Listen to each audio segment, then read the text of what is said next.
A young couple reportedly ended their lives in a tragic suicide pact at South Paharpur Gram Panchayat under the Jatrapur police station. The bodies were discovered by locals early Friday morning, hanging from a tree in the Gojamurapara area. The deceased have been identified as Nisha Malik and Rakesh Mia. Rakesh had been working as a barber in a salon at Rangamura Bazar in the Dhanpur Assembly constituency for the past few months.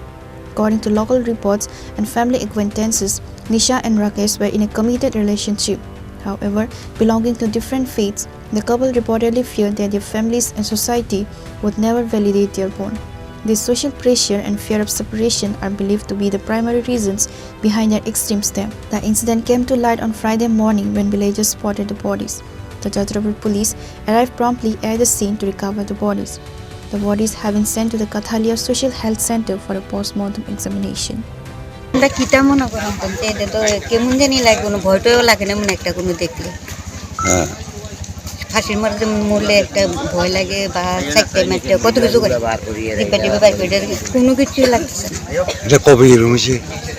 আজকে সকালে না উদ্দেশিত নাকি ছেলেটার বাড়ি কেউ কিটা আমি এই তো মায়ও আমরা চিনি না ছেলেরও চিনি না এ জায়গাও আমরা না আমরা ওই অনেকে সিএম করলে না বুঝুন ওপর কাটালে লইয়া গেল সিনোনি অস্ট্রেলিয়া মেয়ে ছেলে দুজন এখন সিএম করলে করবে বাড়ি মেয়ের নাম কি?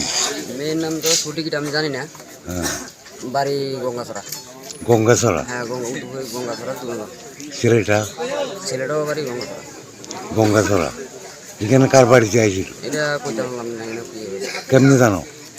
এটা আমার খবর দিচ্ছে আমি আসি আমি ডোম মেয়েটার বাড়ি কোন?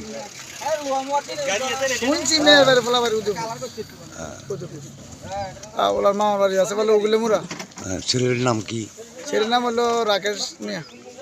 মেয়ের নাম জানি না। এখানে কি থাকতো না? না এনে থাকতো না ফলা এই রাঙামুরা এনে দোকানদারি করতো দোকান আছিল। ছেলেটা তো মুসলিম। ছেলেরা মুসলিম, মেয়েটা Hindu. A local resident confirmed that neither the youth nor the women belonged to the specific village, though Rakesh was a familiar face due to his work at a local salon. Pure Report, Chinikhora.